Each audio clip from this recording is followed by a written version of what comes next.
Kalyan.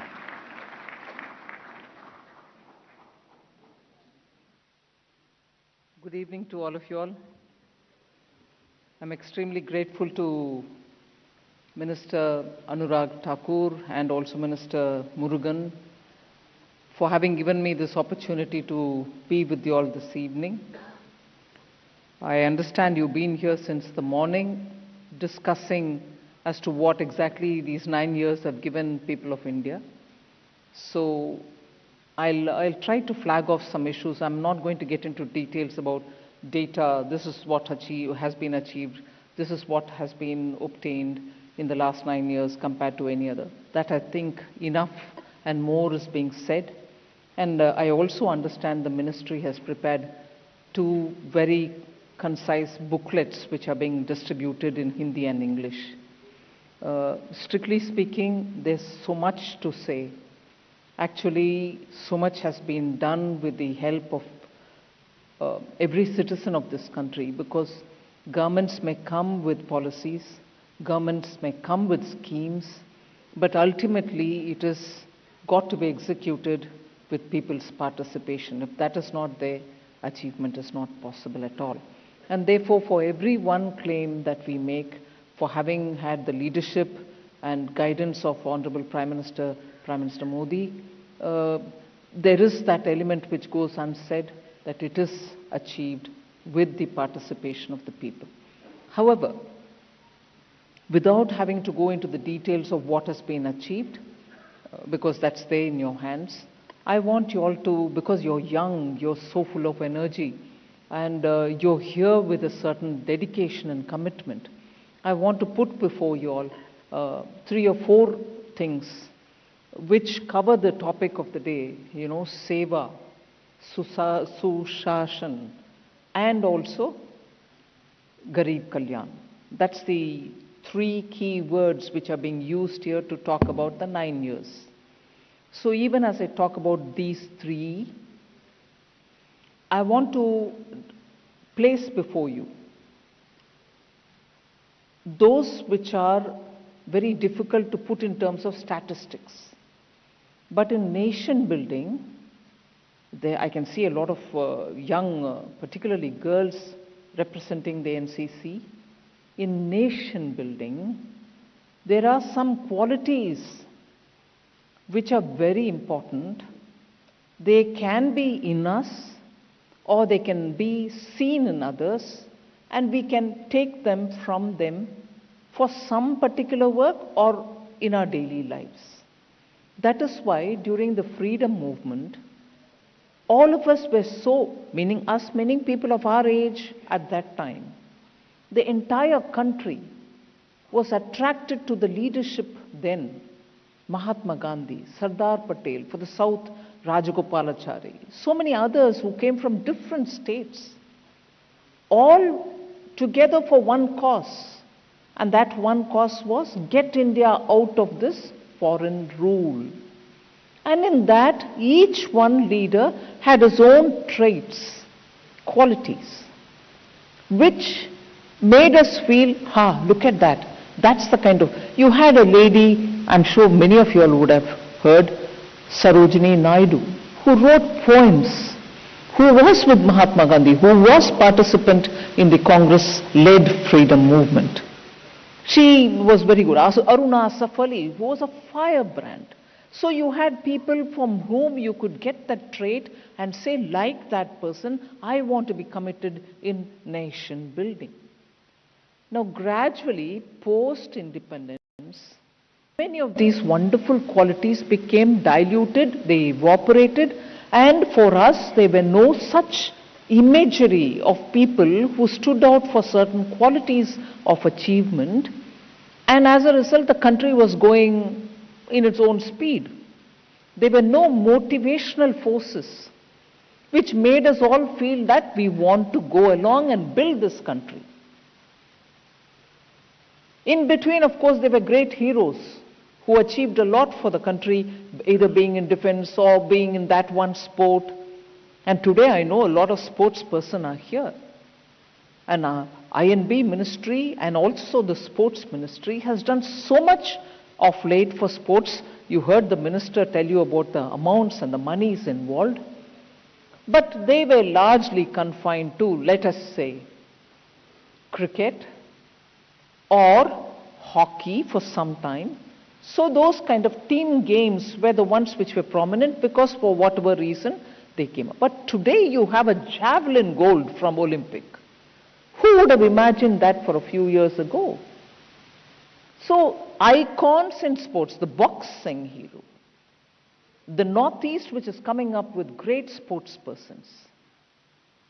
So there are several happening now. And why now? Why not 10, 15 years ago? Why now? Why not 20 years ago? So if you take the example of sports, you can have some answers coming. You can also look at immediate past years saying, why? What happened? Similarly, you can take for very many sectors of activity. The point that I want to put before you today, even as we recall the 9 years where we've done so many things at so many different levels, with the Seva Bhav, and at the same time looking at good governance. This country needs good institutions. This country needs transparent processes through which we get ourselves governed. You don't vote for a government which should be corrupt. Do we vote? No. We vote for a government which will be good, which will be doing good for the people. But when, say, 10 years ago, we were all struggling, saying, how are we going to live with a government which is giving us a news of a corruption every morning, new one every morning? You open up the paper in the morning, you see new corruption charges coming out. Then you open up the papers that year or even before that, saying one party in the coalition is pulling the government in one direction, another party is pulling in another direction. So you gave up. Almost every Indian thought there is no redemptions. There is no redemption at all for India. There is no way in which we can have a good government. This is how it's going to be. So people were disillusioned. They thought if there are countries which had good government, why is it not possible in India? Now, contrast that picture with what we have in the last 9 years. So other than the data which is being put before you, 6 kilometers of road earlier, now we're doing 24 kilometers, whatever data. Every data which is being put there is absolutely factual. Multiple times in each one of those categories, we've improved our performance. So, but beyond that, there is something that I want to tell you. Mindset has changed. Those governing have changed their mindset. People who voted for such a government see the change in mindset even among our friends and families. Mindset change comes when the government trusts people and when people trust the government in turn. Prime Minister Modi, he'll never do anything wrong. He'll never do anything against the country. He'll always be energetic enough to serve the country. When I said Seva above, that's the point. So if you compare it with the earlier government, you'll know we had no hope. We thought corruption is the only thing in this country will be known for. People left doing business in this country saying, I can't anymore give money to run my business. People left the country and went away. But today, there is a mindset change in India that it is possible to have a government which will be responsive, which will relate to the people, which will do things for people's good. And that's what is Prime Minister Modi's leadership. And that is why even today, compared to very many global leaders, he's more popular in this country than their leaders in their respective countries. And this is not something which you can earn easily. That trust, that confidence of the people saying, no, this Prime Minister will never do wrong. That kind of a trust and faith is not earned easily. And that is why when I say, when these data are all factual, you see in your neighborhood houses being provided for people who are poor. One Prime Minister who never, earning the trust, I give you another example, couldn't shy away from talking things which are not so good in this country. From Red Fort, he says, our women are not safe. Why don't you mothers tell your boys? Where were you in the evening? What were you doing? Instead of just telling the girls, come back home before it gets dark, you'll not be safe being outside. Here was a Prime Minister who said, we need change in our mindsets. Tell your boys to behave. As much you ensure that your girls are safe. Didn't he say that from Red Fort? Here is a Prime Minister who actually feels for the families and says things, saying all of us will have to look at the way we bring up our children, boys and girls. And similarly, he spoke about how many girls, because of want of resources, want of affordable sanitary pads, were leading very unhealthy lives. And made it a point not only say from Red Fort, but made it a point to give it, distribute it at an affordable price of just 1 rupee for a pad. These are not small mindset change issues. These are not at all small things. Many leaders will shy away from addressing these issues. Not only did he address, our Prime Minister made sure that he further followed it up with good action. So, to earn the trust of the people, here is a leader who repeatedly understands issues from a common person's perspective, from a common person's understanding of how life is. And that is why when he responds, and I give you this example, Anuragji was with me at that time in the ministry. We were so worried as to how long this pandemic lockdown was going to go. How long will this go on? And we need to have vaccines developed. Developed vaccines should come out and that many number will have to be manufactured. Similarly, there were these questions of how many vaccines can we buy from outside? And for that, how much money will have to be kept ready? In all this, even as we were discussing this, and even as this whole thought made Honorable Prime Minister make sure that he was talking to the scientific community saying, get ready with vaccines. Even then, that one advice which I was given in absolutely firm words, you will not raise money to fund this. You will not bring new tax in the name of COVID. That was the instruction I had from the PM. We have not raised 1 paisa in the name of a COVID cess.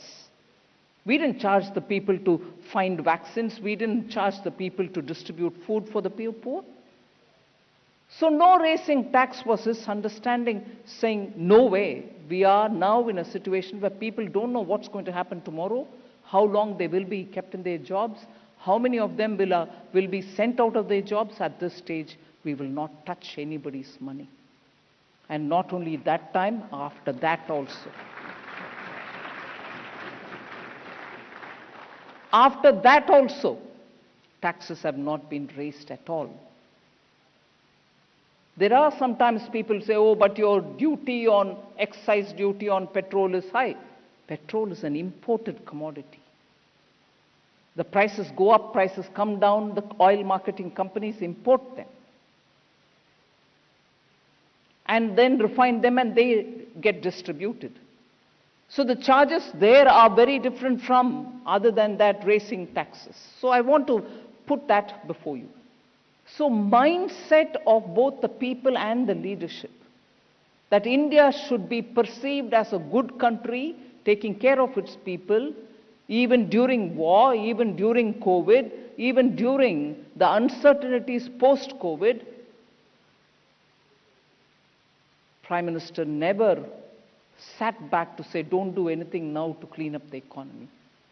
If there are archaic laws based on which some people are making money, corrupt practices are going on, if there are some dead rules which don't need to be in the system, we should be clear that that doesn't become an instrument to harass citizens, remove them. 1,500 archaic laws were thrown out of the system because we don't want them to become a tool for corruption. That was done by Honorable Prime Minister. These are not things which you get merit or they don't become a big, achievement from the point of view of common sense. So what? Yeah, so you removed these laws, so what? Small businesses were being troubled by not every officer, but there can be all that one odd officer who can misuse it and the life can become difficult. He removed it. Tough decisions on bringing one tax, one law, one nation, one tax, GST, was taken by this government. 10 years negotiations kept happening between state and center. Center did not have the confidence in the central government. State governments did not have confidence in the central government. During UPA rule, 10 years from 2010, we are hearing this. 4 years after that, no improvement, and before that also no discussion. But today, what is the ease which all of us are enjoying? Otherwise, moving from one state to another state, you had to pay toll tax. Your vehicle was paying more and more tax by the time it reached the destination. There are people here doing business. You are here, you will be able to tell me about it. All this has simplified our lives. Otherwise, I know from the south, a lot of people used to come to Delhi to buy a simple Maruti 800 car and take it down south because the tax was less in Delhi, but it was more in the south. So who benefited with all these kind of differentiated tax structures? Sometimes some items like toothpaste would have more than one item on which the tax was levied. So more than 2 or 3 taxes you're paying on a toothpaste every morning that you use. These have been removed by PM. Similarly, you start a business. Today, a lot of startups are there. They sometimes find it difficult and they honorably close their business, exit and go away. It wasn't possible earlier. To close the business and go out used to be a shame. People say, "Hey, band kar diya inka business, chalu nahi hai. Inko chalana nahi aata." There was a stigma in the mind. Mindset again got changed. Because honorably, you were able to come out of business saying, "I can't run it anymore, I'm shutting it, I'll go start something else new." The Insolvency Bankruptcy Code was brought in by Prime Minister Modi. So young people can start a business, try their luck. If they're doing well, they can continue, or else shut it honorably and go out.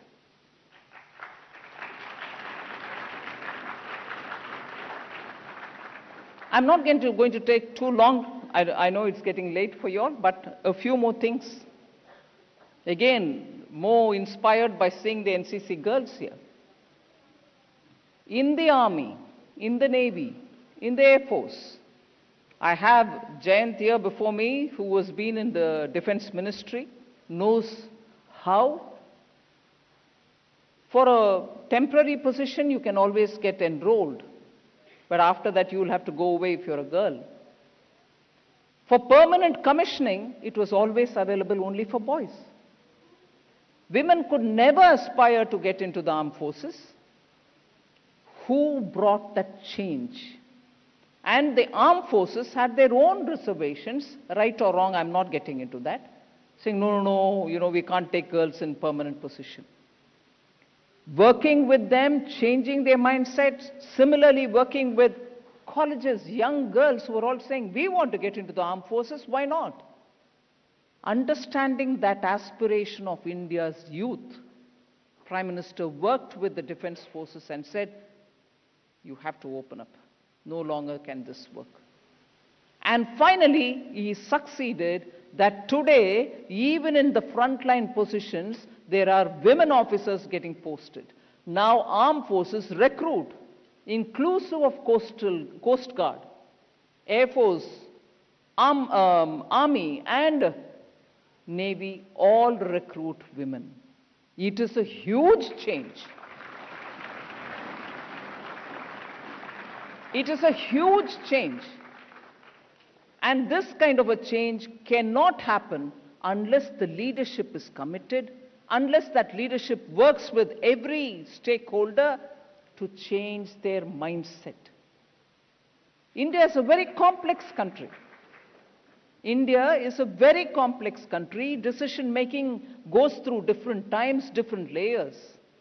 Unless you have a visionary leadership which believes that the aspiration in the ground has to be respected, and he knows how the government system works, without upsetting anyone, gradually get every change through.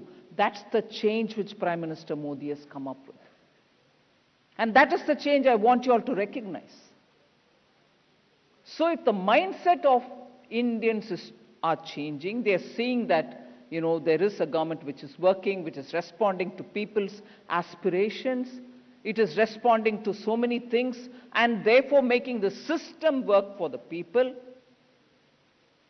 Mindset outside India is also changing.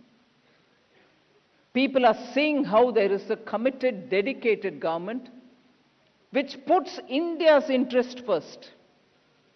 Otherwise, do you think it is possible, even after the war is now continuing for more than 1 year, to halt the war in Ukraine, asking Ukraine to hold ceasefire, and asking Russia to hold ceasefire, and making sure that every one of our students are safely brought back to this country? Do you think it's possible?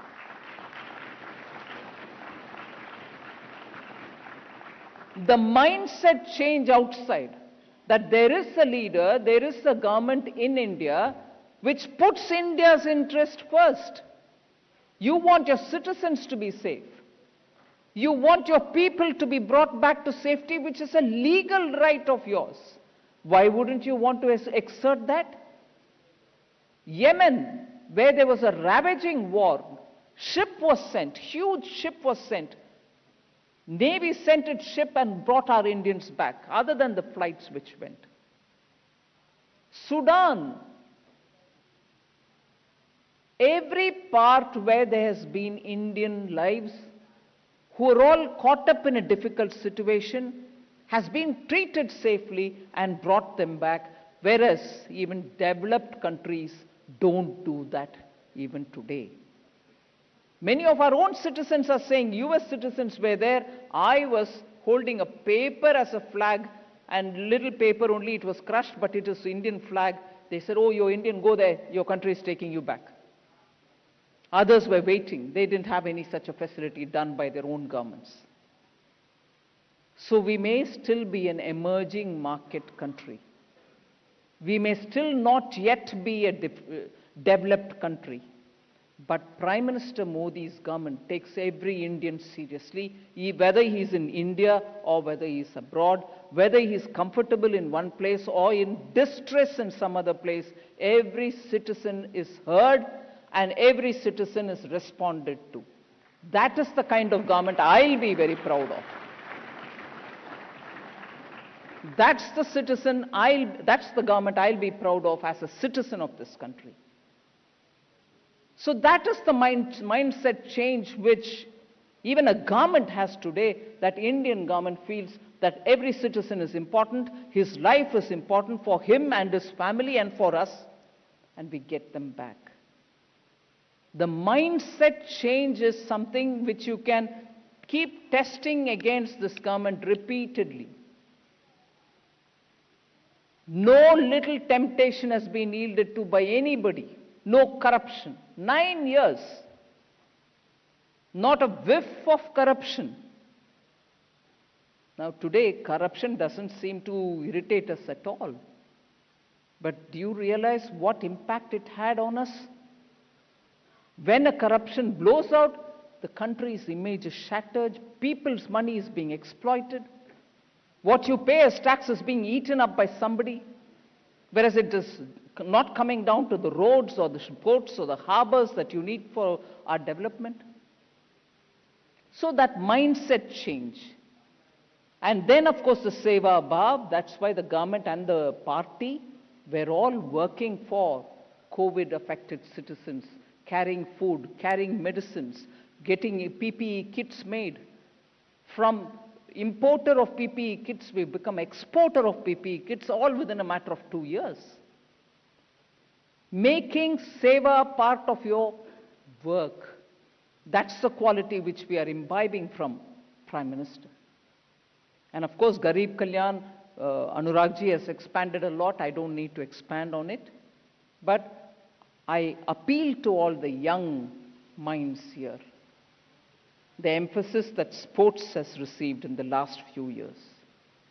Emphasis that young talents have received in the last few years.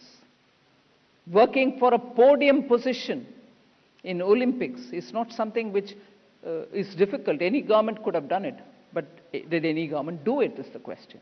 You have a Prime Minister like Modi who says, no, you ensure that every aspirational sports person gets his best chance. So there is not one area of activity which the Prime Minister has left unattended. I draw your attention before I close to the way in which Padma Awards are being given in this country. Earlier, people who had some connection with people in Delhi, people who had some connection with people who were in power, managed to get Padma this year, but just Padma Shri. After a few years, Padma Bhushan. Again, after a few years, Padma Vibhushan. And that cycle kept on happening. But now, under Prime Minister Modi, there is a committee of good people sitting and seeing all over the country. Who are those people who we don't even know? For all you know, that person is living in my neighborhood. We don't even know about them. But they're doing brilliant, selfless work. And should they not be recognized? Only such people have received Padma Awards in the last 8-9 years. We are coming to know such wonderful people who did not get one penny of benefit from the government, but dug a road, laid a pathway from the village because his wife couldn't get timely medical attention. He says, that halat should not be affecting others in the village, so I'll lay the road. And the rest of the village benefits from that good deed. Does that person need to be recognized or not? PM says, yes, you should recognize, get them from wherever they are and give them a Padma Award. So it's become a people's award. A mindset change again. Recognize even those people who you wouldn't even recognize in your own neighborhood, but for the brilliant work that they've done. So India is now a country which believes in its own strength. Even if it believed earlier, there was no recognition for it. So there can immediately be voices from opposition parties saying, oh, what, 2014 only onwards that you have belief in yourself? No. Belief and recognition.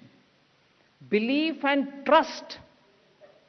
Belief and facilitation. Belief and responding to people. These are the kind of mindset changes which are so required for a young nation to move forward with hope. And that's what Prime Minister Modi offers. And without taking more time, I appeal to you all at this juncture. The data is there before you. You can always test it. But unless we understand that leadership matters, unless we understand core ethical values of being clean, of being dedicated, of wanting to serve the country, you're not going to have earnest attempt at building India. And it is that earnest attempt which should appeal to the young. Your ideology, when you're young, your ideology should be, that's the kind of leadership that will take India forward. That is why at the beginning I spoke about freedom movement, the kind of people we kept ourselves before. And said, oh, these are the kind of people we should become. We should take this country forward, so we should be there.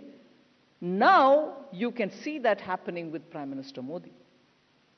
And therefore, my humble appeal to you is data can prove so many things.